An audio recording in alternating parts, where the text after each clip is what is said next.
सहना भवतु सहनौ भुनक्तु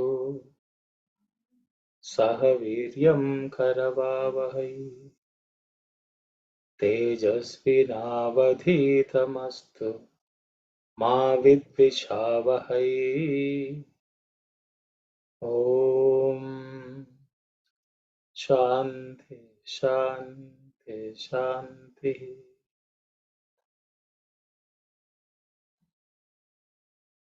Sairam everyone. We will be starting the 8th Anuvaka today. I'll just give us a brief overview and then we will go on to the Anuvaka itself.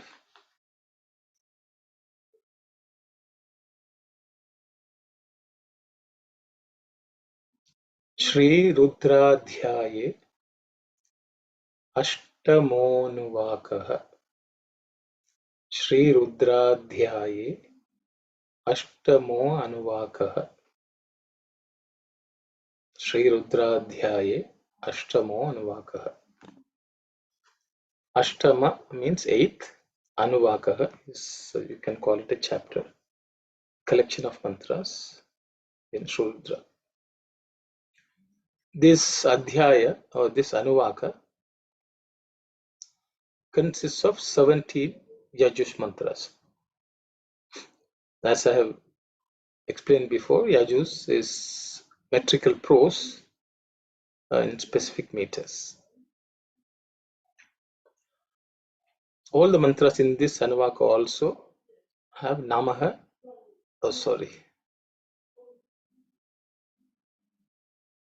in the beginning.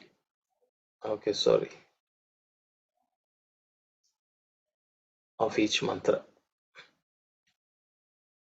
So all the mantras in this Anuvaka to have Namaha in the beginning of each mantra. This Anuvaka describes certain unique characteristics of Rudra, which is worthy of worship, which are the most important in many, as many of the Bhashyakarakas or the commentators have said. And this Anuvaka is considered to be very, very auspicious by many among all the 11 Anuvakas because it contains the mantra Namah Shivaya. So because of that, it has been given great importance among those who have commented on Rudra and those who chant Rudra also. So we will go into the Anuvaka itself and look at the mantras.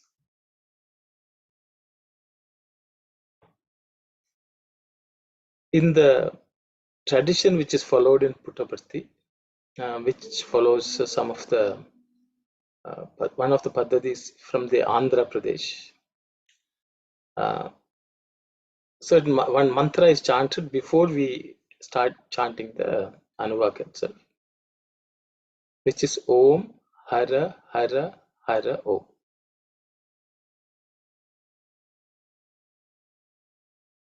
Om Hara Hara Hara Hara Om.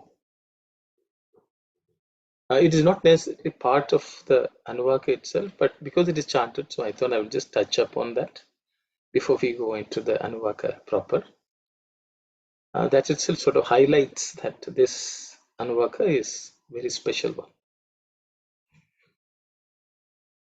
So Om, all of know that it's a pranava mantra. I think we have discussed, I think we have separate sessions on that, so I will not go into that. We'll just look at the hara. Hara, you can take it as a noun, or you can take it as also a verb. Hara. And it's chanted 4 times, followed by another om. Hara as a noun is one who takes away. Takes away anything is hara, who grabs, who so some people even take it as a meaning of destroying also, because once you destroy, it's taken away. Because the word destroy does not do justice to the word hara, because in this world nothing can be destroyed. It can only be transformed, changed into something. So the Lord takes away anything. Then when the Lord takes away, it has to merge into the Lord, because the Lord is everywhere. So hara, takes away, is a good meaning. But hara means you ask, oh please, you tell somebody, hara means take away. So you can say hara, who takes away, take away. So you can take it that way also means om hara, hara. Oh hara, please take away. That kind of meaning also you can take. And also you can see om hara hara, hara hara om. Actually, it's a palindromatic. It starts with om hara hara, then you go backwards, hara hara om. That is a way of mantra which is suppose symbolize the inhalation and exhalation. The Lord goes in and the Lord goes out. That way also some of the mantra chanting practices follow that, which is go forward and then go backwards. So what goes in comes out also the same way. So that's it's a certain tradition of mantra chanting. Some great Rishi must have introduced in a certain paddhati, or in one of the traditions of chanting, and so that's what we follow in Puttaparthi. So I thought I would just briefly touch upon that. Talking about hara, I also was able to get an excerpt from Swami's discourse. We'll just go over that.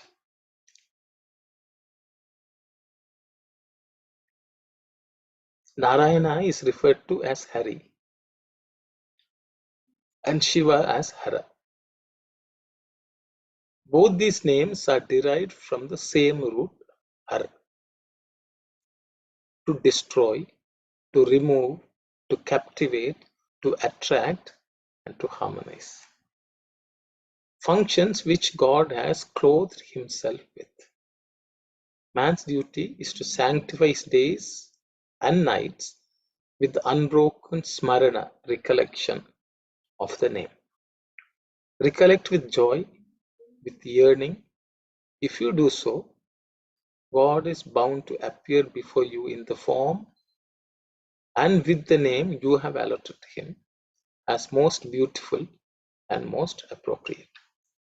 So I picked this up because Swami is talking about the meaning of word Hara and Hari, both coming from the same root. As you can see, Swami has given about 5 different meanings: destroying, removing, captivating, attracting, and also harmonizing.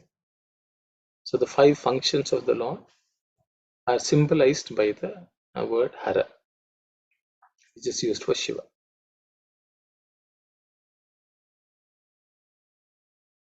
Now we will go to the first mantra of the Anuvaka.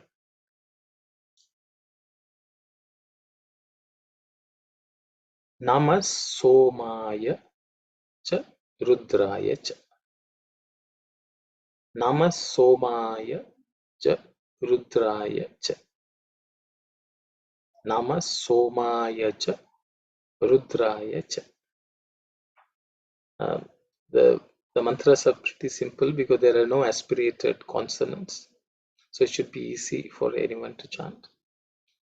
And I think we have touched upon these names the past also, but we will go through them. Namaha is salutation. Somaya. Somaya is the 4th vibhakti or 4th form of the noun, simple noun. Somaha. Okay, Somaha. Somaha is Sa Uma. Sa Uma means one who is with Uma. Sa means with, Uma is Mother Parvati. So it shows the feminine aspect of the Lord, Uma, Soma. Um, Soma is also considered to be like the moon. Moon is also called Soma. So who is also like the moon, you can say.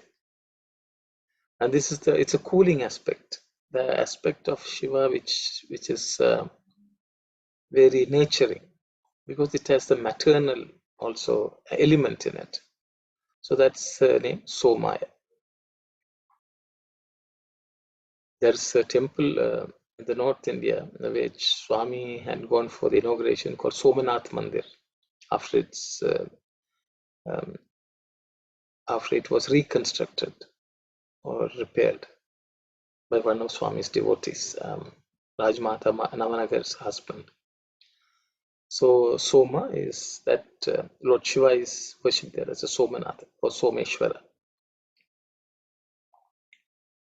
The next name is Rudraya. I think we have covered it quite a bit. So Rudra is one who destroys misery. I have just given one of the meanings. Destroys misery. So one who is with Uma and one who destroys misery. So you can also take Soma as the moon element, Rudra as sun or fire element also. It's very fierce also. So you can see both are seen here, Shiva and Shakti and Shiva also. You can say those two aspects of the divine are praised and prayed here. Salutation to the one who is with Uma and one who destroys misery. We will look at the next mantra.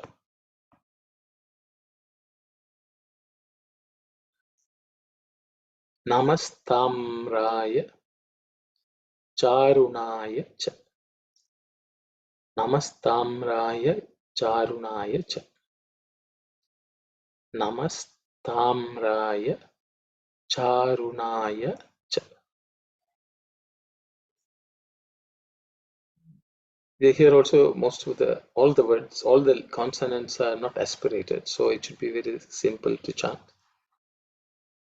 We will look at the meaning. Nama salutation. Tamraya. Tamraya is again the fourth vibhakti, fourth noun form of the simple noun. Tamraha. Tamraha means copper color ones, okay? So one who is of copper colored hue. I think we have already looked at 3 shades of sun's light in first Anuvaka. You can go back and look at it. It symbolizes, the Lord is worshipped as the sun. The copper colored or copper colored sun, which actually rises at dawn. So that is worshipped. It's almost golden, you can say. But Tamra. The next one is Arunaya.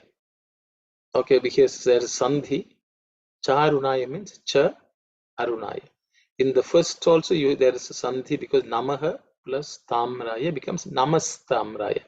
The Visarga becomes Is because of Sandhi. Okay, Namastamraya. Charunaya. Cha plus Arunaya is another Sandhi. So Cha plus Arunaya becomes Charunaya. Okay. Cha plus A becomes Cha, longer one. Charunaya. So Arunaya is the fourth form of the noun, simple noun, Arunaha. Okay.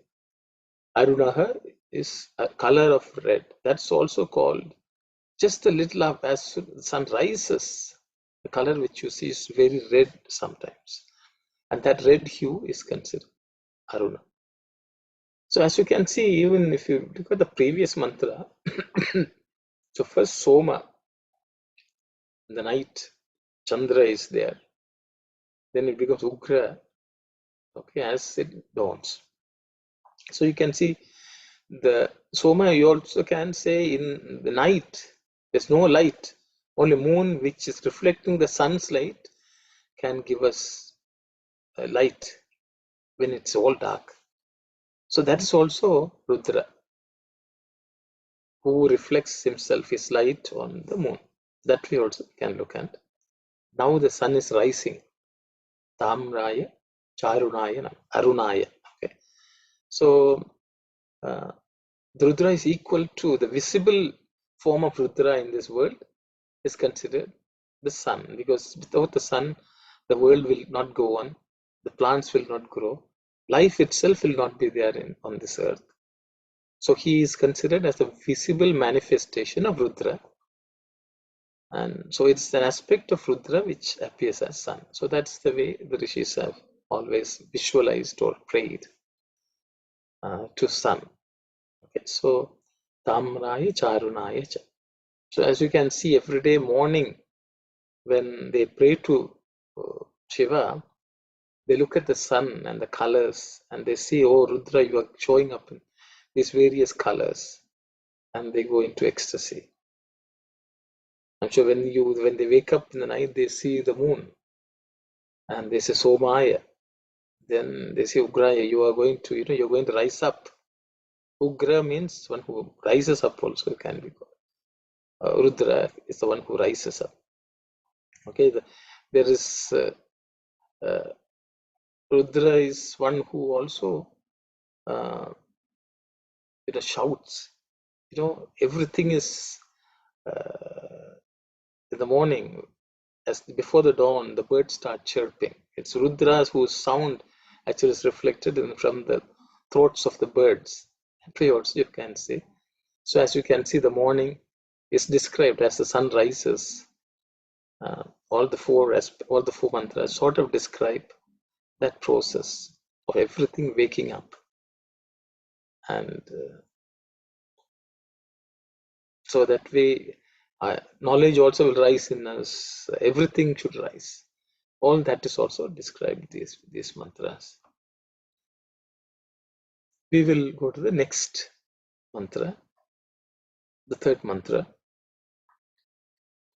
Namah Shangaya cha Pashupataye cha. Namah Shangaya cha Pashupataye cha. Namah Shangaya cha Pashupataye cha. There are no difficult, because there is no aspirated sounds again, consonants. So it should be reasonably simple. This ish is coming quite like Ishangaya Shupataye, which is a palatal sha. The tongue will be parallel to the roof of the mouth cavity. It's similar to cha in terms of how the tongue is placed, but sh sounds. So cha, sh. Okay. In the Andhra, sometimes they would say, with Swami also would say with a slightly less pronounced sh sound. So it may go as s. Okay, but the tongue's position is what's most important. Now Sangaya, Pashupataye, like that also people will say, but the tongue's position is important. We will look at the meanings. So as you can see, Namaha Shangaya, there is again a Sandhi, because the Visarga becomes Ush. So Nama Shangaya. Okay, because of Sandhi. Otherwise it's Nama Shangaya. But as soon as you say them close without a gap, that Visarga changes into Sha. Nama Shangaya. Nama Shangaya. Because the Visarga becomes Ish. Okay, it's not a separate Ish itself. The Visarga, because of Sandhi, because the Visarga is just air. Namah. So as air is being released and left, the next word takes over, so that air merges into the sha. Namah Shangaya. Sometimes we may say Namah Shangaya. That takes away from the Visarga. but the Visarga should turn into Sha. Namah Shangaya, Namah Shangaya. It should be so, not so prominent, I would say, because it's a Visarga changing into the Sha sound, Namah Shangaya. Look at the meaning of the word Shanga. Okay. Shangaya is again fourth vibhakti or fourth noun form of the simple noun Shangaha. Shangaha. Shangaha has two parts to that word, which is Sham and Gaha. That Sham becomes Ng because of again Sandhi.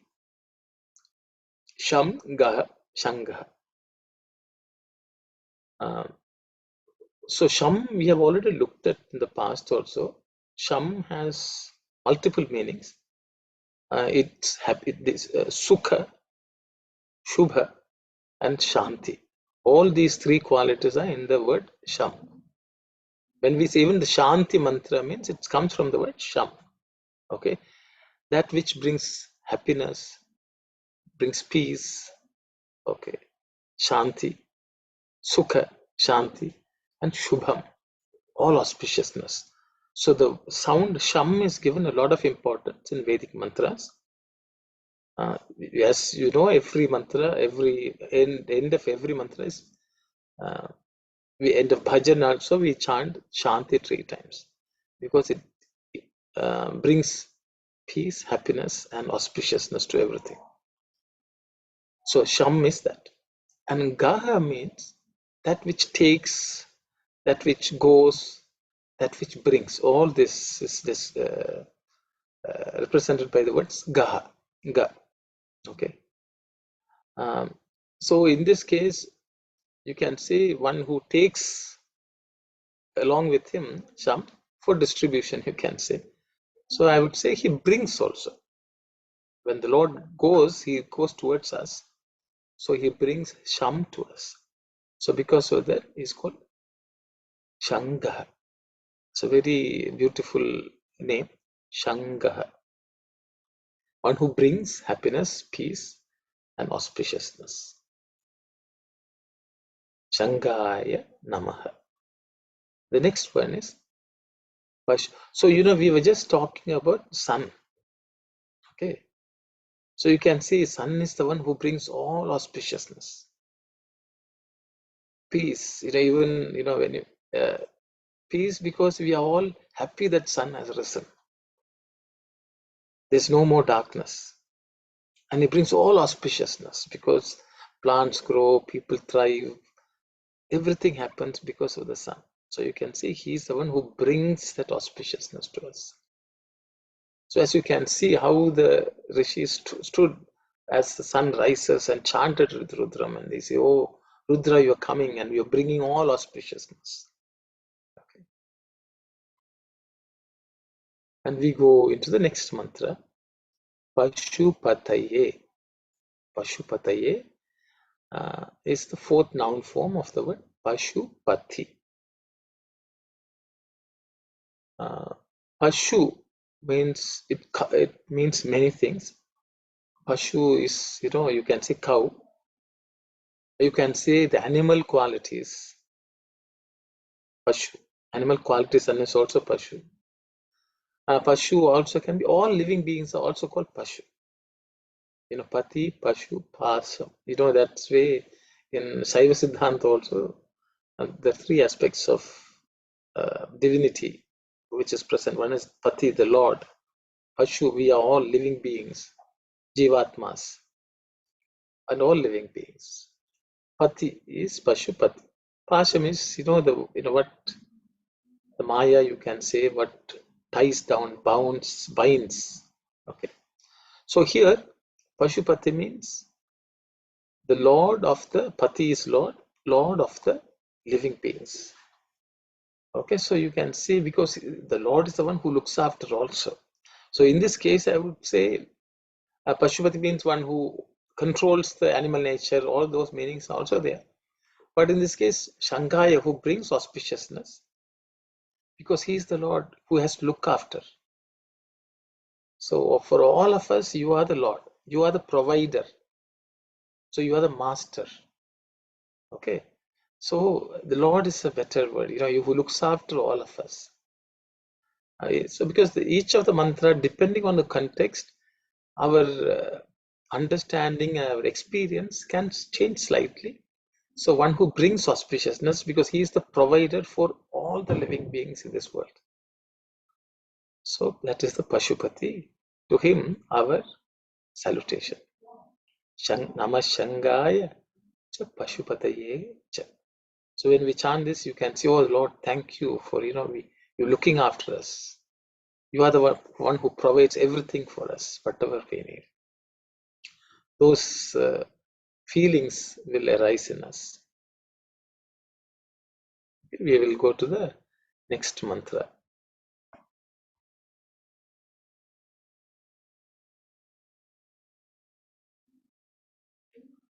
Nama Ugraya cha Bhimaya cha. Nama Ugraya cha Bhimaya cha. Nama Ugraya cha Bhimaya cha. Again, Bhi is the only aspirated sound. First time it's appearing in Sanavaka. So Bhi is the fourth letter in the Per Varga. So it has to be aspirated. Bhimaya. Okay. We can look at the meaning. Namah salutation. Ugraya. Ugraya is the fourth noun form of the simple noun Ugraha. Ugraha. The meaning is fierce one. Okay. Generally, when it's more energetic, Lord is called Ugra. Ugramurti, Narsimha is called Ugramurti. Sometimes that fierceness comes through. As the sun rises up, it's a fierce one. It's scorching. The heat is heavy. Okay, because that's also his role. People active. So all that is symbolized by Ugra. Because of the sun is so fierce, everyone is active in this world also. So that to that Ugraya, our salutation. The next one is Bhimaya, to Bhimaha. So Bhimaya is the fourth noun form of the simple noun Bhimaha. So Bhimaha means terrible one. Okay, who can strike terror. So as you can see, when the sun is up top, it can be scorching. It may be difficult for us to even bear the heat. You look for shades. So it can be very, very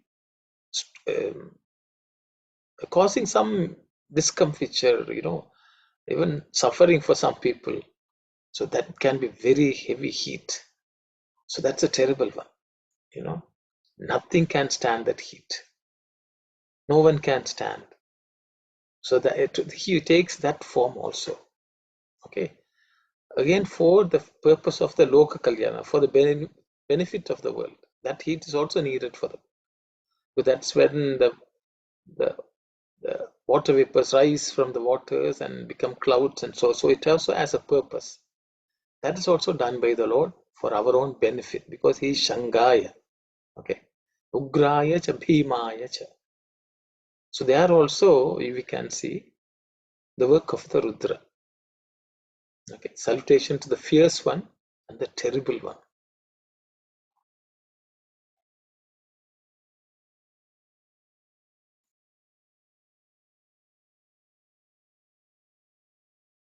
We'll look at the next mantra, fifth mantra. Namo Agre Vadhaya cha Dure Vadhaya cha. Namo Agre Vadhaya cha Dure Vadhaya cha. Namo Agre Vadhaya cha Dure Vadhaya cha.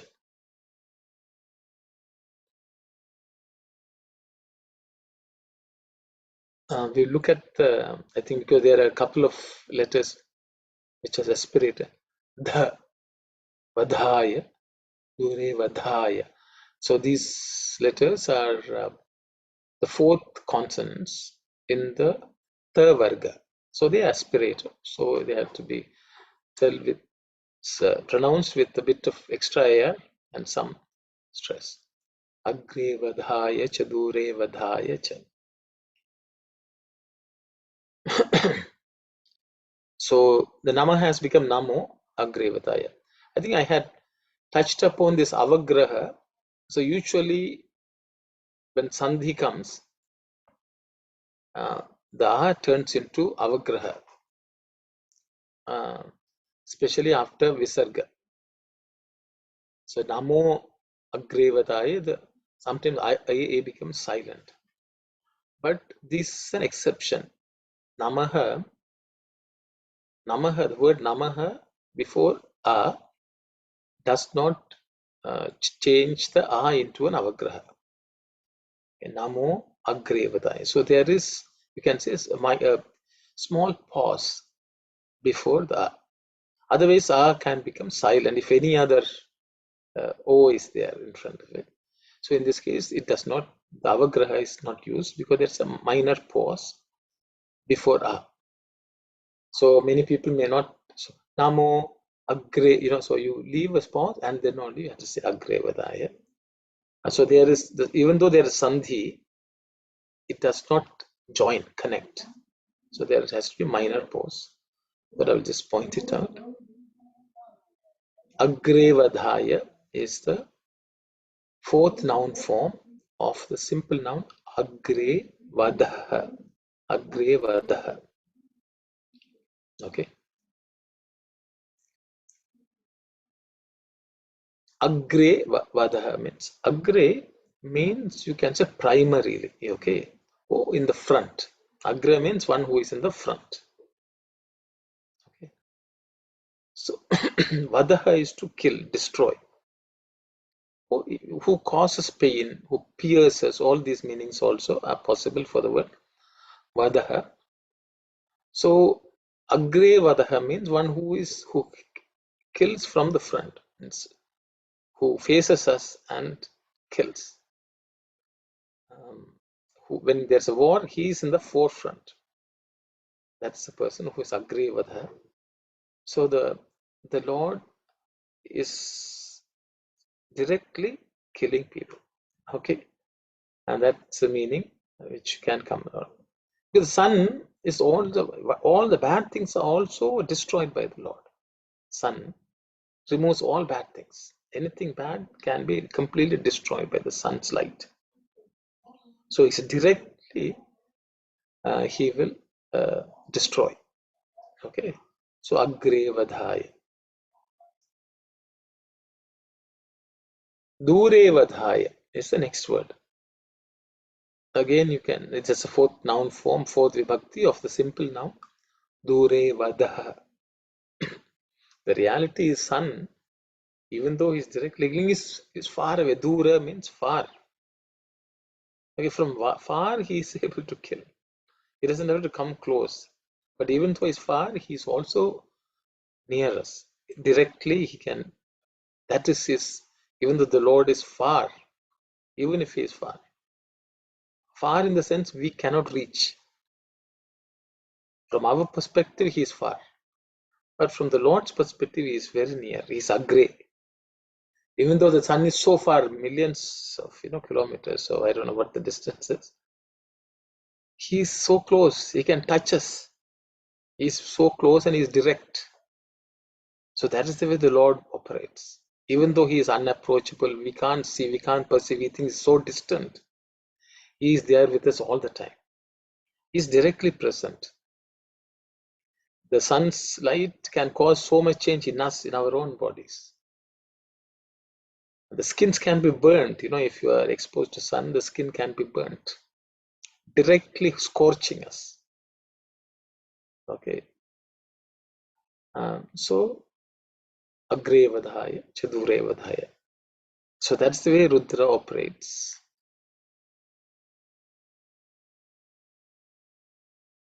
Okay, thank you, Brother Kumar. 150 to 95 million, or 150 kilometers to 95 million, because the sun's distance changes because of the orbit. So it's millions of kilometers away. And so from those, so far, he can do very close job. That is the way the Lord operates. Because our body, He is within us also, or the cells, everything moves because of the sunlight, because of God's grace. So they felt and experienced the effect of the Lord in multiple ways. Okay. Because we are also aging because of the sun. We also grow and we also age. So He is the one who brings out everything and He takes away everything. Hara, He can grant us everything, He will take also. So that is the Lord. Agrevadhaya Chadurevadhaya. We look at the next mantra. Namo Hantrecha Haniyasecha. Namo Hantrecha Haniyache. Namo Hantrecha Haniyasecha.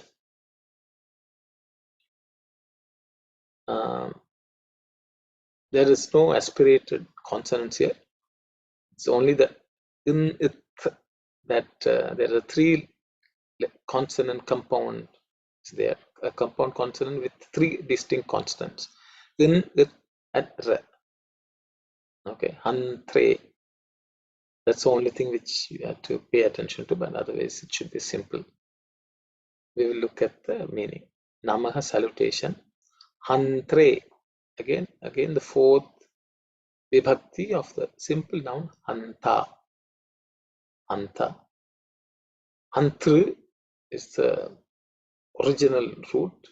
Hanta will become the first. Okay. Simple noun. First vibhakti or first form of the noun is hanta. One who slays, one who kills. So before vadha is to make something suffer, you can say, which will die again, whatever suffers. But here he just kills. One who just slays everything, removes everything. You can see plants growing, they are all good, but when the summer comes, they are all scorched, removed, recycled. That is the Lord of Rudra.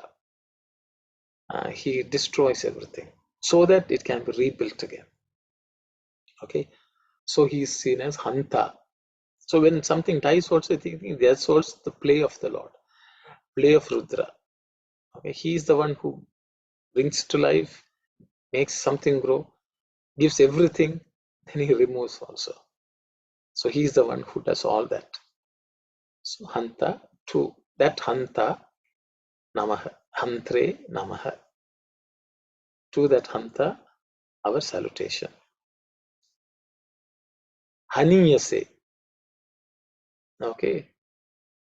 Haniyase is again the fourth noun form of the simple noun Haniyaha. Okay. Haniyas is the root noun, and Haniyaha is the first form of it, first vibhakti, simple noun. Haniyaha. You can see the Han is coming in both. One is Tra, the other one is Haniyaha. The Tra has aspect of the killing is a bit nourishing also, you see, because it also trayate also in this up there. Trayate means that which takes you across. Tra. I think we have looked at mantra. I think I don't know about a few months ago when we discussed mantra, the meaning of mantra. Mananat trayate iti mantra. Okay.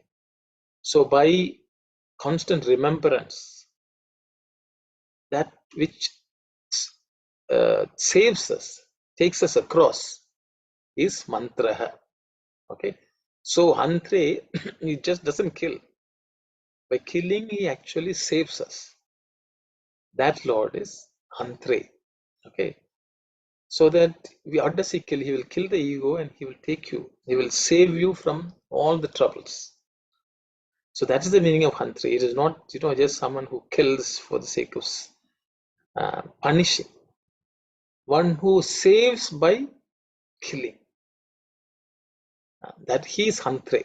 Okay, to that is Hantre. Haniyase means he will also take away. Okay, he will kill and take.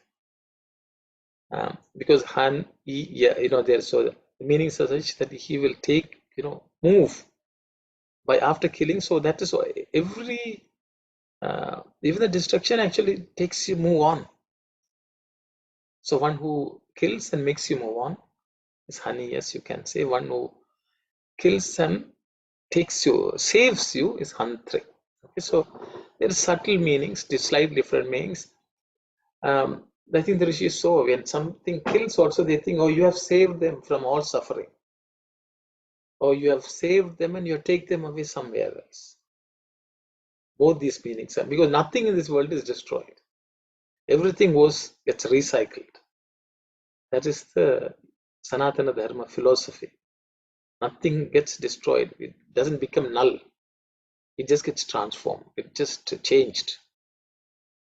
So these processes are described in this word Hantre and Haniyase.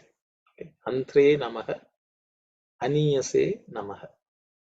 Okay, so these, as you can see, they even even things which normally we would say was bad, somebody died, somebody killed.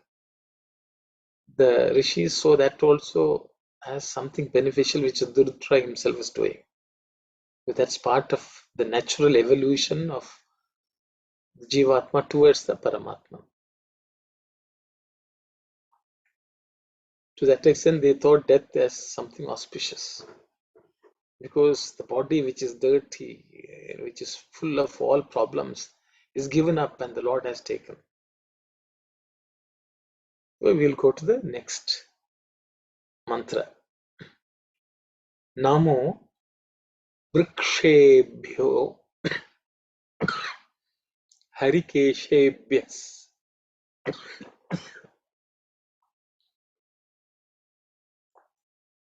Namo Vrikshebhyo Harikeshebhyah. Namo Vrikshebhyo Harikeshebhyah. I made a small, because I sometimes copy the templates.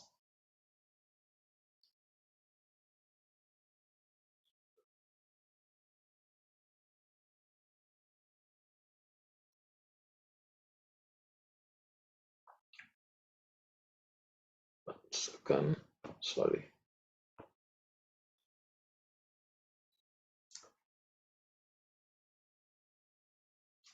Namaha, so we Namo Vrikshebhyo Harikeshebhyah. We look at, I think these are words which were names of the Lord which we have come across before. I'll just highlight. Ksha is again the Sha which is cerebral Sha. And Ub is again the fourth letter in the Pa Varga, so it has to be aspirated. Here also Karikeshebhya. Ub is again the fourth letter in the Pa Varga and has to be aspirated. We look at the meaning. We have looked at the meaning before also. Namaha, salutation. Vikshebhya. Vikshebhya is the fourth noun form of the plural noun Vikshaha. Okay, Vikshaha. Vrikshaha is, the ksha is short. Vrikshaha means singular. Vrikshaha means plural. Okay. Vrikshaha means tree. Vrikshaha means trees. Okay. So they worship the Rudra in the form of trees. Vrikshebhyaha namaha. So as we saw the sun has come and has done his work. And what has grown? The plants have grown, the trees have grown.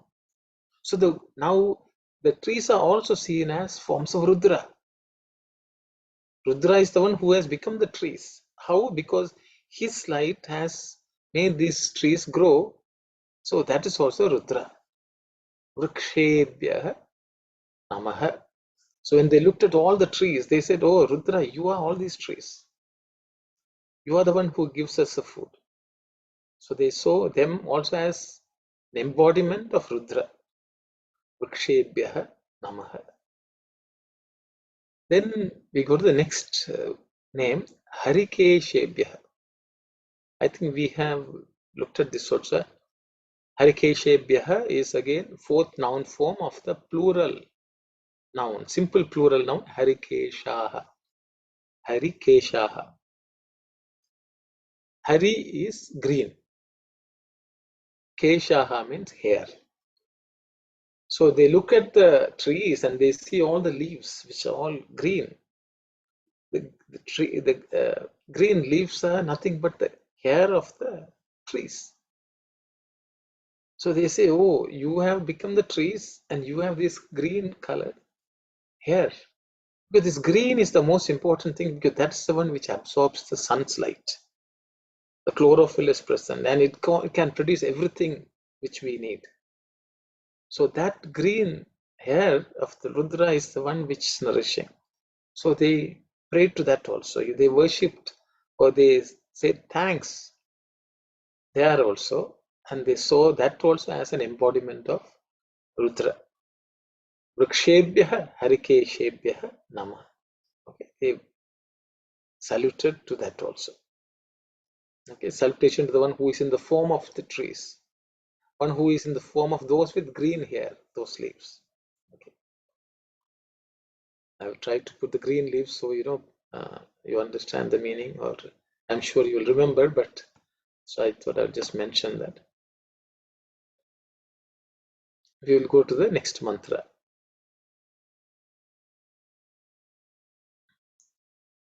Namastaraya. That's all. That's the mantra. It's the eighth judge's mantra. Namastaraya. Namastaraya. No aspirated consonants here. We'll look at the meaning. Namaha, salutation. Taraya. Taraya is the fourth noun form of the simple noun Taraha. Taraha is the simple noun. Taraha is a name given to Omkara. Taraha means Omkara. Pranava is called Tarahaman. Tara is again, we have looked at Hantre, Trayate. There the Tra sound comes. Tara is one who takes one across. Takes one across is called Tara. So we already looked at Hantre, Tra. That Tra is the same which comes here as Tara. Taratiti Tara. Okay, that means takes you across. So the Omkara is the one which saves all of us across this world, the world of existence. So that's why Krishna in the Bhagavad Gita says, those who remember Om or chant Om while they die as the last thought, I will absorb them in me, is what Krishna says. So that is the ultimate mantra, because Om is the real mantra, Swami says. And that is what has created all the sounds. Okay, that is a Tara. So the Lord is also worshipped as that sound, Om Pranava, that which takes us across. He is worshipped as the Namastaraya. Is to that Tara our salutation. Okay, that is Namastaraya. We'll go to the next mantra, ninth one. Namashambhave cha Mayobhave cha. Namashambhave cha Mayobhave cha. Namashambhave cha Mayobhave cha. Again, here also there is Sandhi. Even the previous one, there is Sandhi because the Namaha, the Visarga becomes Is. Here, Visarga becomes Ish. Okay, because Sandhi. Namashambhave. Namashambhave.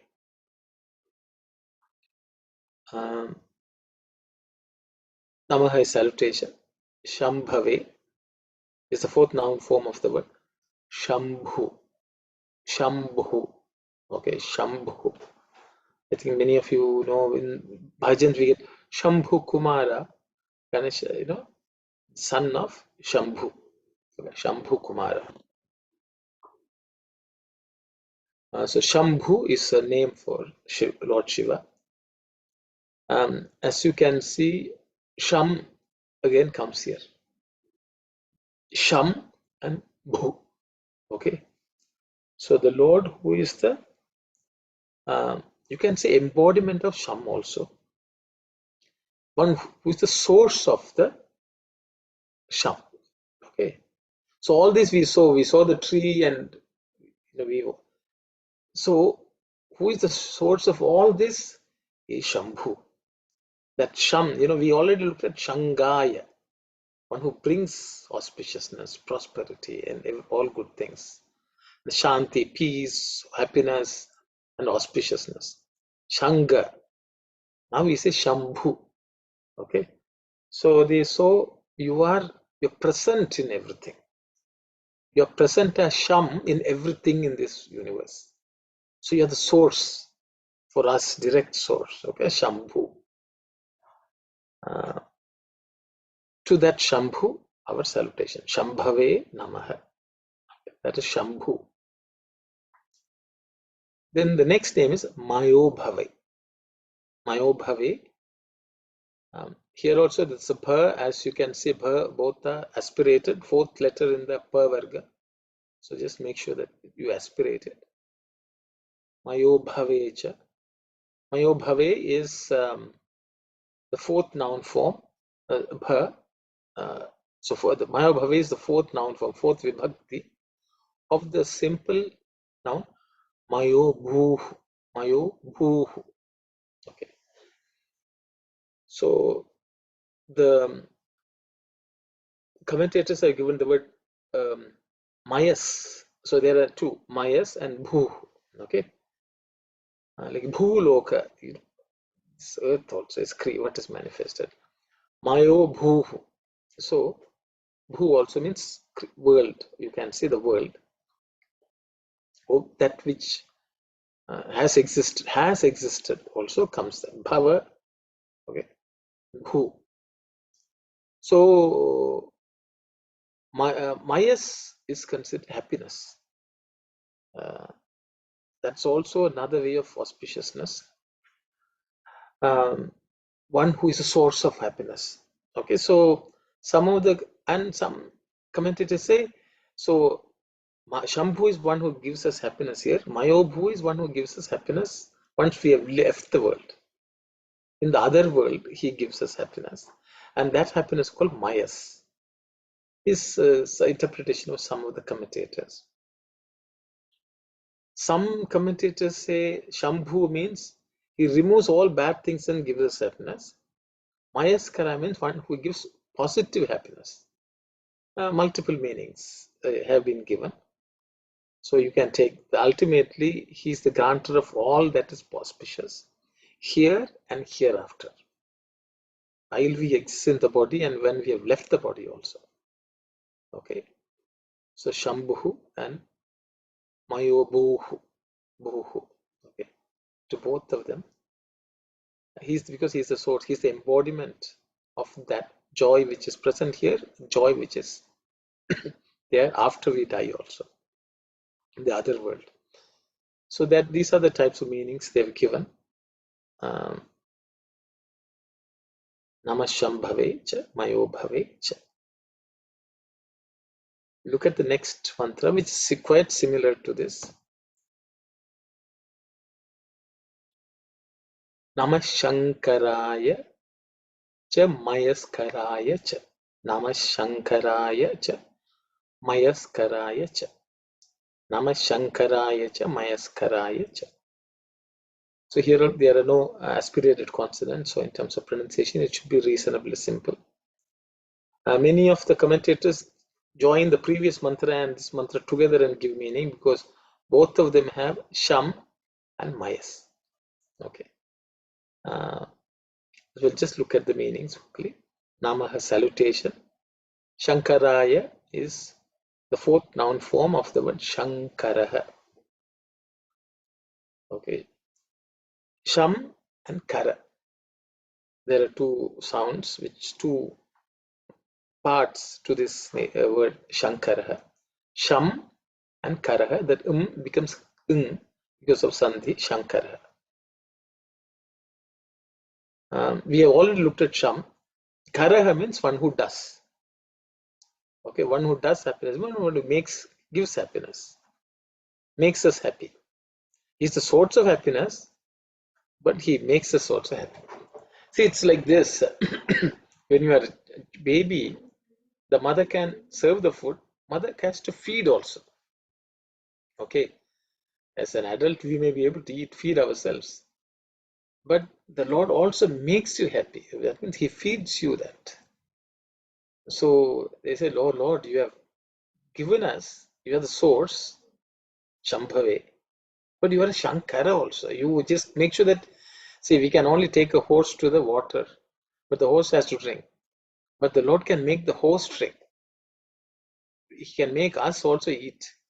So that process of we being able to consume that goodness also because of the Lord. Because we can't do that also. He is the one who has to make us absorb that Sham. So he is the Shankara. Okay. Shambhave Shankara. Okay. Shankaraya. Shambhu and Shankara. So slight difference. But the rishis saw everything happening. Because it was a revelation to them that the Lord who gives us the food is the source. He brings Shanga, Shambhava,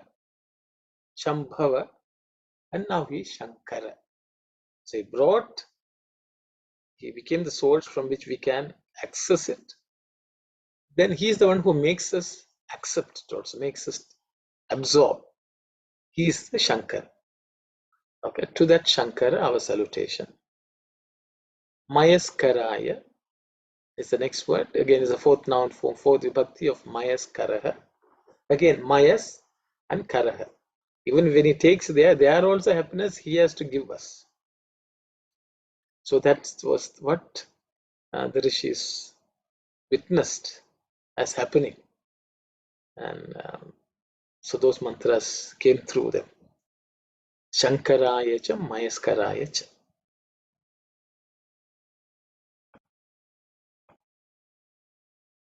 I found a discourse with Swami as Swami has spoken about Shankara, so I have given an excerpt. Shankara is made up of the two words Sham and Kara. What does Sham mean? Sham means that which is all pervading like air. The air is filled with bliss. Shankara is one who offers this bliss to all. Nityananda, everlasting bliss, Brahmananda, everlasting bliss, and every kind of bliss is conferred by Shankara. Okay, I had told, Sham means happiness, peace, auspiciousness. That's all bliss, Ananda. Swami has, see, some of this translation they put an H, so I don't want everyone. I'll just remove that.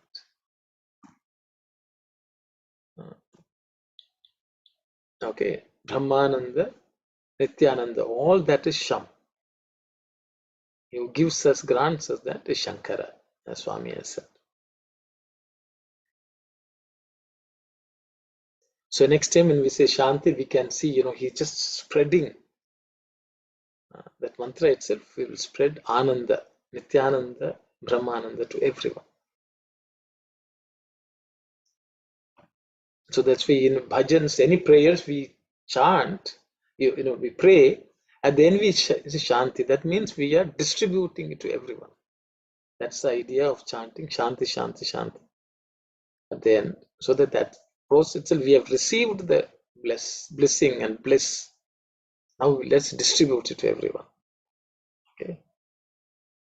We'll go to the 11th mantra, the most important mantra we have talked about. So we'll look at it. Namah Shivaya cha, Shivataraya cha. Namah Shivaya cha, Shivataraya cha. Namah Shivaya cha, Shivataraya cha. No aspirated consonant, so it should be very simple for everyone to chant.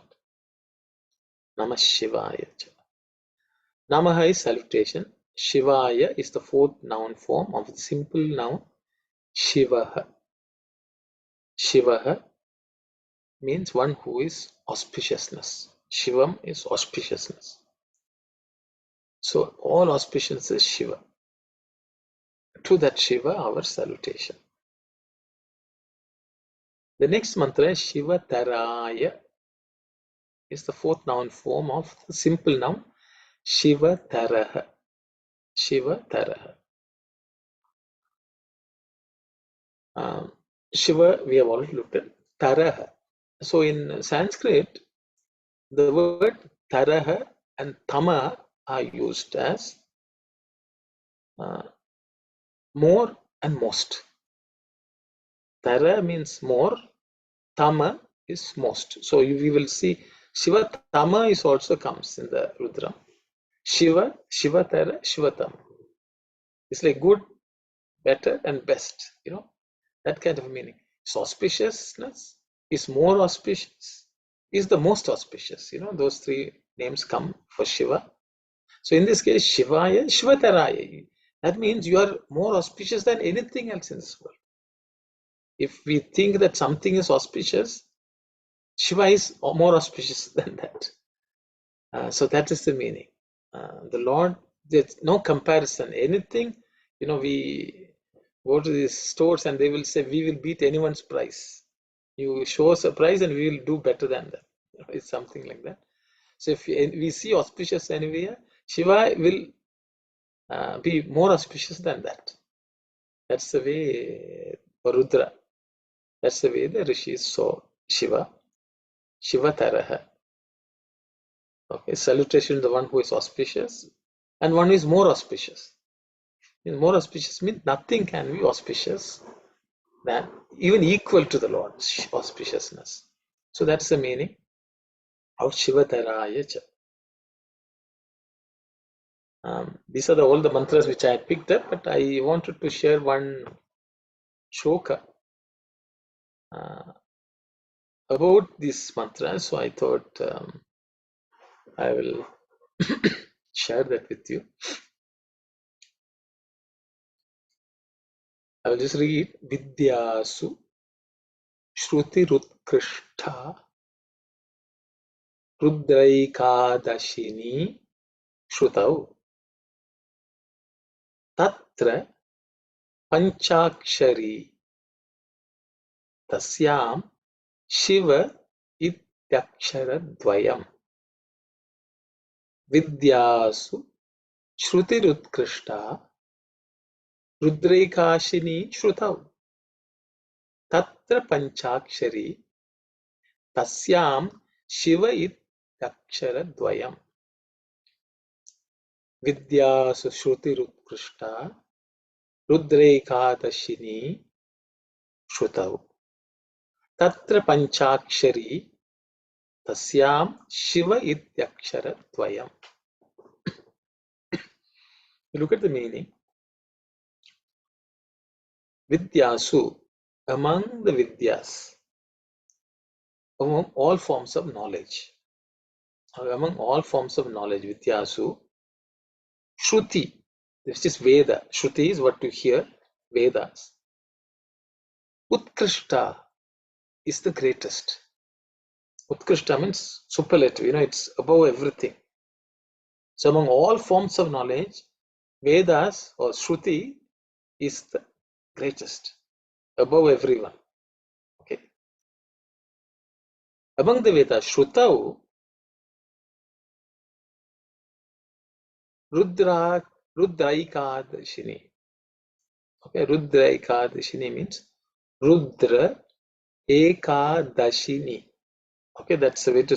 Okay, Rudra Ekadashini. Ekadashi means 11. Okay, so the 11 Anvakas of Rudra. Okay, in Shrutav, among the Vedas. So among all forms of knowledge, we have looked at Shruti as the best. Among Shrutis, all the Vedas, Rudra Ekadashini. So Utkrishta. And the Utkrishta you had to use in every part. So among all the forms of knowledge, Vedas are the best. Among all the Vedas, Rudra Ekadashini is the best. Okay. Then Tatra, that means they are. So in the Rudrakshini, Panchakshari. So there's the 5-letter syllable. So in the Rudra Ekadashini, Panchakshari Utkrishta. That means the 5-syllable one is the better, which is Namah Shivaya 5. Namah Shivaya 5.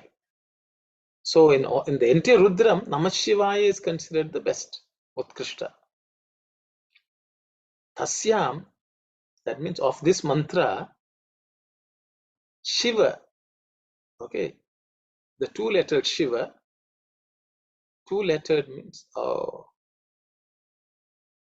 let me just change, okay.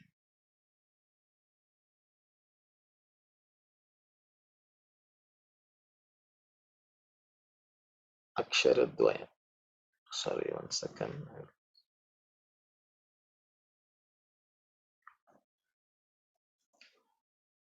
Akshara means letter, Dvaya means 2, okay.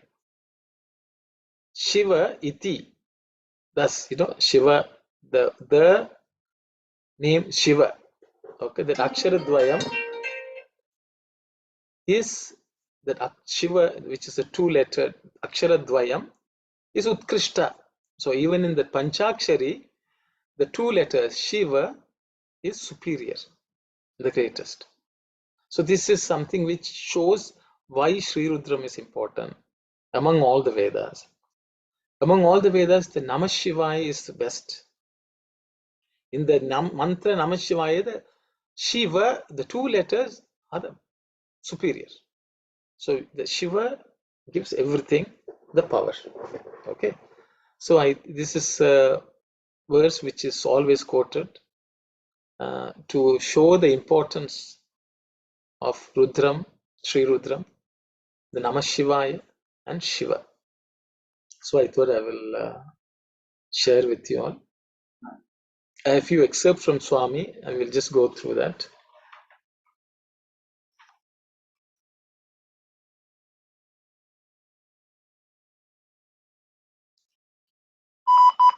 No one knows all that has to be known. No one knows all that has to be known.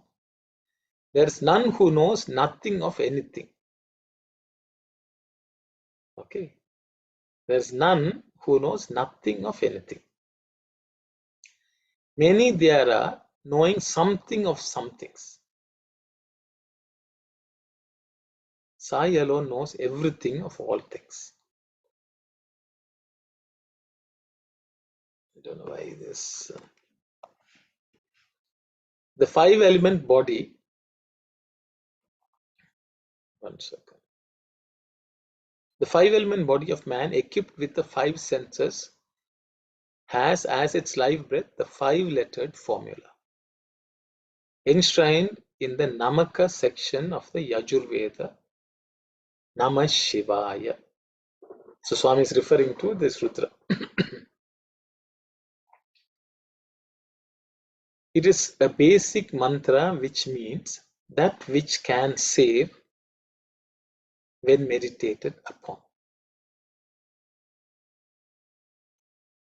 Mantrat mananat trayate iti mantra which every mantra has a seed sound, bijakshara, which precedes it and provides it with additional potency.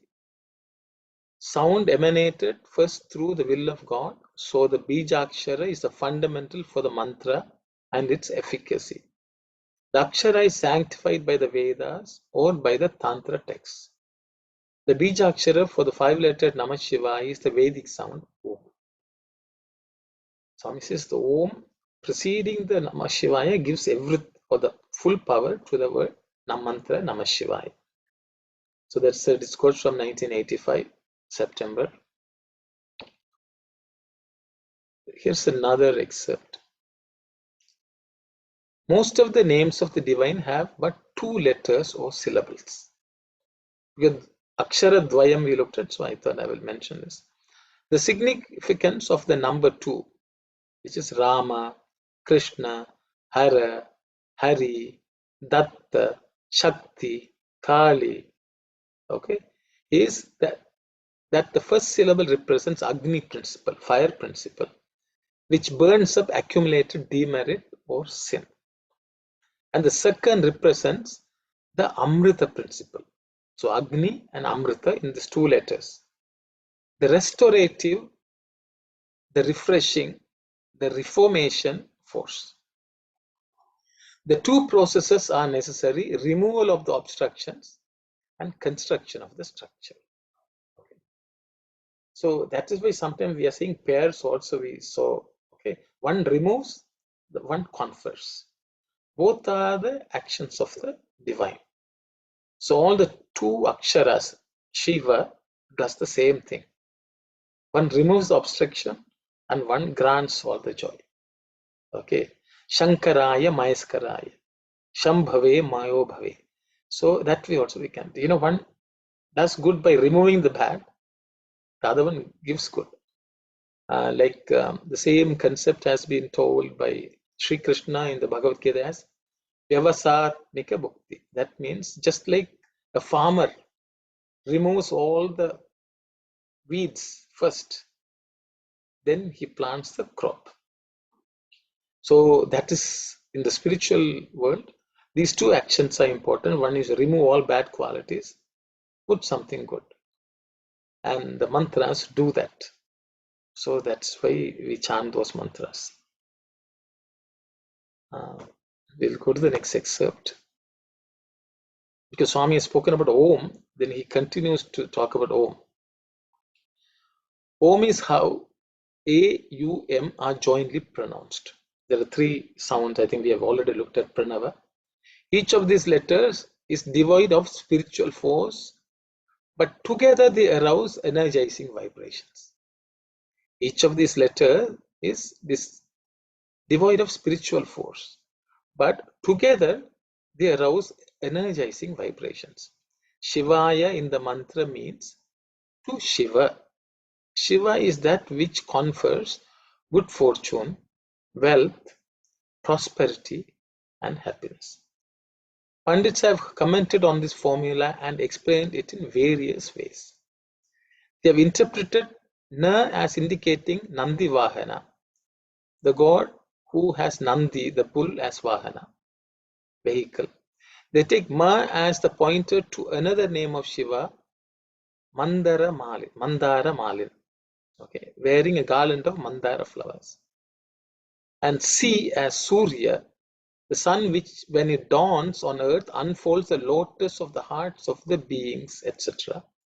We already looked at Namastaraya and Namatamraya cha Arunaya. We have already looked at. It's when the sun. Each one allows his imagination to lead him along. But the formula contains a more universal and abstract concept. It has to be pronounced always with Om.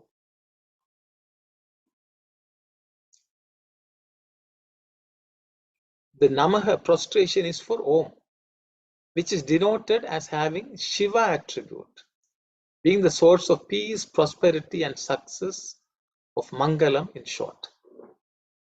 The process of worship is best described by Pothana in the Bhagavata. He has rendered in Telugu. So Pothana is a poet who has written Bhagavatam in Telugu. Pothana speaks of Chetulara Shivani Puja. Setulara Shivani Puja, worshipping the Shiva with hands. By hand, he means the 5-fingered, representing the 5-lettered mantra. Shiva is the 5-element Lord, and so he has all the power and wealth the 5 can yield to man, who is himself a composite of the 5. Swami gave so much importance to this 5, the 5 elements, the Pancha Pranas, the Pancha Bhutas. That's why he has given us 5 human values. There's another discourse where he says The Namah Shivaya represents the 5 human values. So the 5, that is why the 5 symbol is the Sai symbol. So there are many places where he has equated this 5 to this 5 petaled symbol of Swami. It is Namah Shivaya. It is 5 human values. It helps the 5 pranas, pancha koshas, panchabhutas, all that, all linked. So we will look at the. So that is the end of what I have prepared for today. I will stop here and we will continue next week. If there are any questions and if I know the answer, I will share. Saira. Yes, Brother Vimalesa. Sairam, I would just like to clear 2 things. If you can take that, no, it's not a big, from the first beginning of today's this thing, it says, no, the first one, it consists of some mantras, metrical prose in specific meters. So I just would like to be clear about this Rudram, the mantras. Are they, it says metrical prose, so it's, is it is poetic or poetic prose or what is it actually? This concept, it's prose. Oh, okay. But even the prose, it has certain poetry in it, if you want to put it that way, because in the number of matras in each of the mantra matters because they follow a particular chandas. Yeah. Chandas is a meter, a count. Right. So it is not prose, a free-flowing prose. Okay. There is structure and the number of mantra, the matras form a structure that is meter. So I think that's why in each Anuvaka I give, the chandas of this entire Anuvaka. So for each Anuvaka they have given. So even though there are individual mantras, brother, there is a structure of matras in the whole prose. Some of them are short, some of them are long, but there is some count in that entire thing. So that's why usually they chant the entire Anuvaka as one mantra also. So that is given, there's a count associated with that. That's why, the matra for each of the sound also matters. So that is a completely separate field called chandas, where one of the Vedanga is chandas. Because that itself is a big topic to discuss. If there's so that is why there's a measurement. You can't just willy-nilly add matras because that is also important. So that's why I'm saying metrical prose. That means the entire prose has certain count. So the prose also has count, also like poetry. But I think in so is prose. This is prose with definite meter and with some poetic element, you can say. Yes. Yes. Okay, and one more thing, about the Visarga, Santi, this thing. No, for anything, for Shanti, or Namah Shivaya, we have talked this before also. But just now, I got that when you said it's so. No, that the Shanti should be the visa.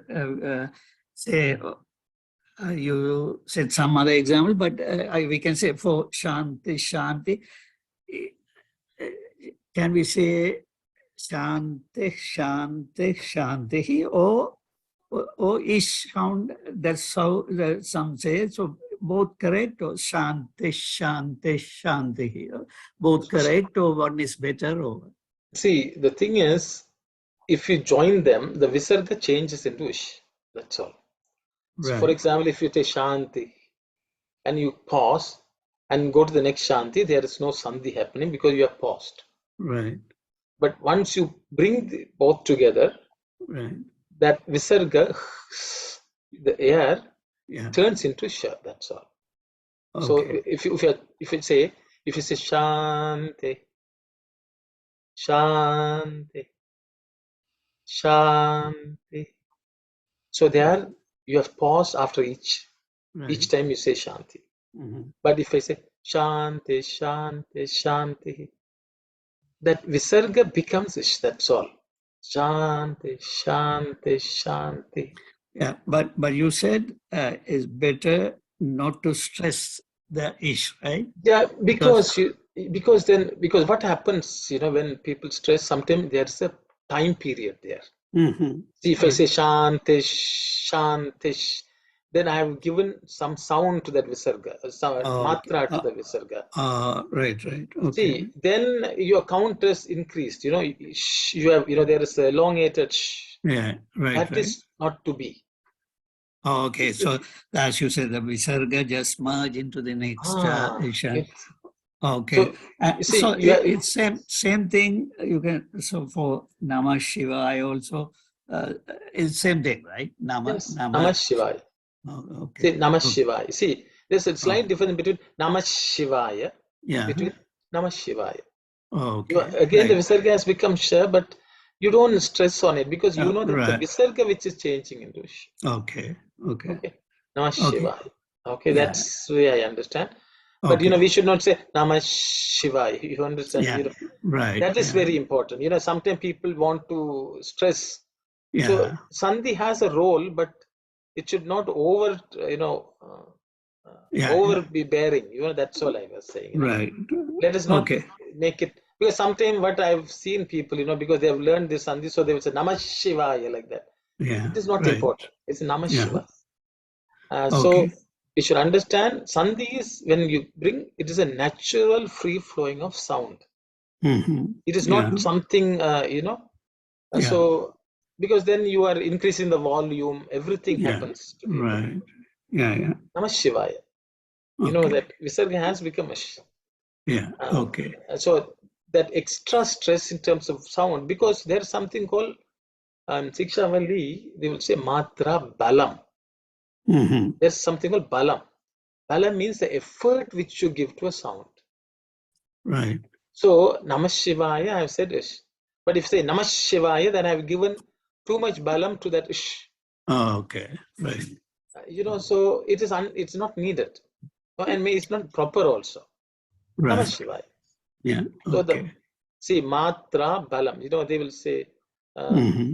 Shiksha Vyakya Shamaha Varna Swaraha Matra Balam, like that Sama Santana. So there are 5 aspects to mantra. Okay. Uh, So all these are important. So balam is also, that's why I said it should not be overly stressed. Namah Okay. Shivaya. So the becomes ish. Okay. If you say also, it's nothing wrong because that is the original form. Just because you bring two, it's like, you have red, you have blue, you bring the colors, there is overlapping of the colors where they meet, a cusp. Okay. Right. In the cusp, it's like the day, night becoming day. So there is a gray area. It's something like that is Sandhi. Right. Okay, Yeah. so that's all it is. So Namah Okay. Shiva. All Yeah. Yeah. Yeah. Sandhis are like that. But sometimes, people, I think we give too much prominence to the Sandhi, which I Yeah. said it's not needed because Okay. Sandhi is just a natural coming together of two sounds. Okay. Okay. Okay, Thank you. Thank you. okay, sorry. That's clear. Yeah. Thanks. Sorry. I think we have to pay more attention to Namaha and Shiva than the Ish of coming together. That's all I would say. Yeah. That's Yes. why for Namaha also earlier you said that Namaha that it shouldn't be Ha. ha, but it's yeah. Ha is just air. Ha. Yeah. It's not ha. It's not Right. voiced. Yeah. It is just air. Oh, Nama. okay. Namaha. Yeah. But when teaching, people say Namaha. But Yeah. actually, that ha means then you added a matra. Yeah. Ha is one letter. Yeah. So it should not be voice. It should be just air. Yeah. Namaha. Right. Okay. So otherwise, you have added one matra if you say Namaha. Yeah. Because ha is the letter. So those are Okay. things, to pay Yeah. attention to it. Yeah. Thank you. Right. Yeah. Yes, Kalyani. Sorry, Uncle, just a general question. Like, for example, in the mantra, Namo Hantre Chahaniya Secha. Yes. So there, like in general, like for example, Haniyaha versus Hanta, like is Hanta a feminine word and Haniyaha a masculine word? No? No, so Hanta in its form without any declension, it's a raw form is Hantru. Okay. So, for example, the word Pita, Pita means father. Mm. Okay, the original form is Pitru. Okay. Matru Devo Bhava, Pitru Devo Bhava. Pitru is the raw form of the word Pita. Okay. Pitru becomes Pita, but Pita is, even though it's a longer A, it is a masculine word Right. Okay. because the word is Pitru. So it's Rikanta Pullinga is the technical term in Sanskrit. But Matru is Rikanta Strilinga. So Okay. Matra becomes Mata, Pitra becomes Pita. In both cases, the R is the Rikara, but Pitra is considered a masculine noun. Okay. Okay. So there has to be either like looked up or you have to learn whether it's a masculine, feminine word generally. Yeah, so it is only by experience. Okay. So Matra, so Hanta is actually Hantri. So it is actually masculine. Okay. Rikaranta. Okay. And I have one other question on mantra 9, the Shambhave and Mayobhave. So you were saying in Mayobhuhu, Yes. the bhu refers to like, it can refer to the world, or it can also refer to present and past or future or something like that. Yeah, so bhu, generally bhuloka means what is the present day world. That's one of the meaning. So bhu also means that which has been is one of the meanings. Okay. So what is in the past also. So that's why they say mayo bhuhu means, so once you are in the past means you are passed away. Okay. So the one after you leave the body. Now these are interpretations because there's no there's no single meaning for each of these words. So each of the commentators have given slightly different meaning, and I try to understand to the extent I couldn't what significance of how each of them chose, because they have given multiple meanings also, many of the commentators. So they are given happiness in the hereafter as bhu, so that which has already been, so anything which has already been, for that he gives happiness. So that means in the other world. That's one meaning people have given. Some people have given here also, he gives in the bhu, is in this bhuloka, he gives you whatever positive. That also some people have given. So that I just try to share all the meanings. Okay. So bhu, the thing is, what the way you to look at it is, there are so many meanings this name has. Mm-hmm. You take which is the most appealing to you and then use it. Mm-hmm. But see, there is no fixed rule, fixed meaning for any of the names. Okay. Who can be in multiple ways. Like, sometimes it can be verb. It's all coming from a verb only. Like hara, which I mentioned. Hara can be noun, hara can be. See, I can say hara means I'm repeating the name of the Lord also, we can say. You can say hara means, oh Lord, hara, remove. That also you can. So there are multiple ways you can employ the mantra, whichever pleases you. So I just gave a series. You can pick and choose, but they all connected to some extent.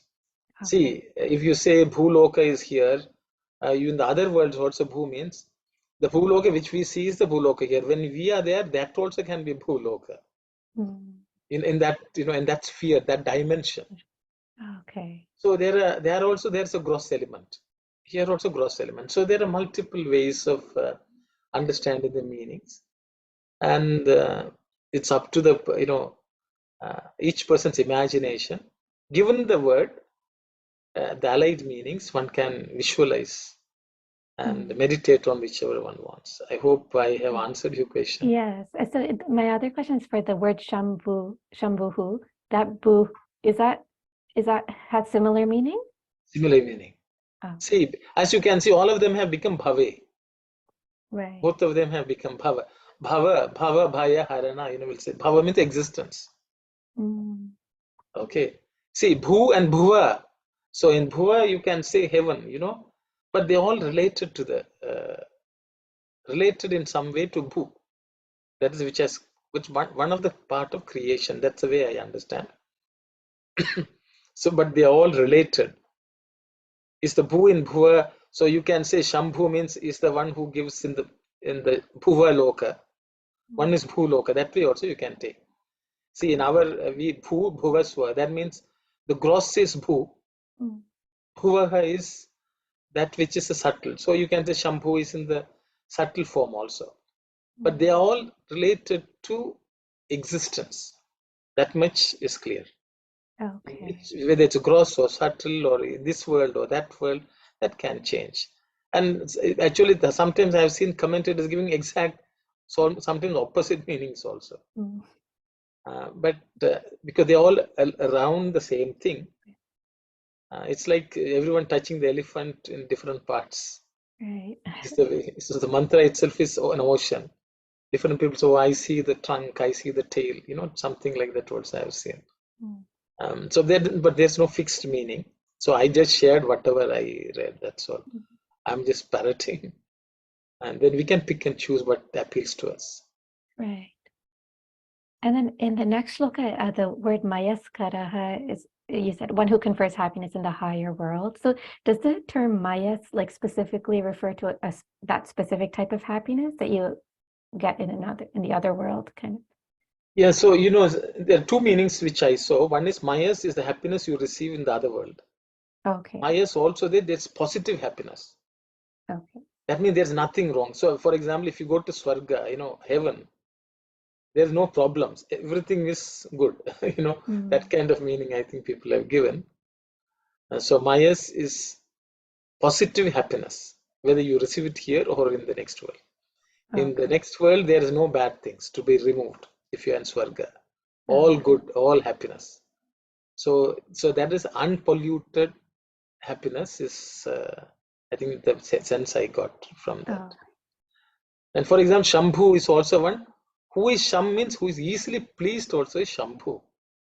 Mm. Okay, one is always Shambhu. That is state is Shambhu. That also people say. Shambhu means one who is easily pleased, who is always calm. He is in a state of Sham. That also you can. So it's Shambhu actually. Who is in a state of Sham is Shambhu. Who exists as Sham. That also you can say. So there are multiple ways you can interpret the word, and they have all, they have written paragraphs and paragraphs in some cases. So I just picked up just a few, which I thought gives some essence. Okay. Thank you, Uncle. You're welcome. You're welcome. So it's 10:36. I think we can close the session, and we will again continue next week. Sai Ram. Om Samastaloka Sukhino Bhavantu. Samastaloka Sukhino Bhavantu. Samastaloka Sukhino Bhavantu. Om Shanti, Shanti, Shanti. Sai Ram, everyone.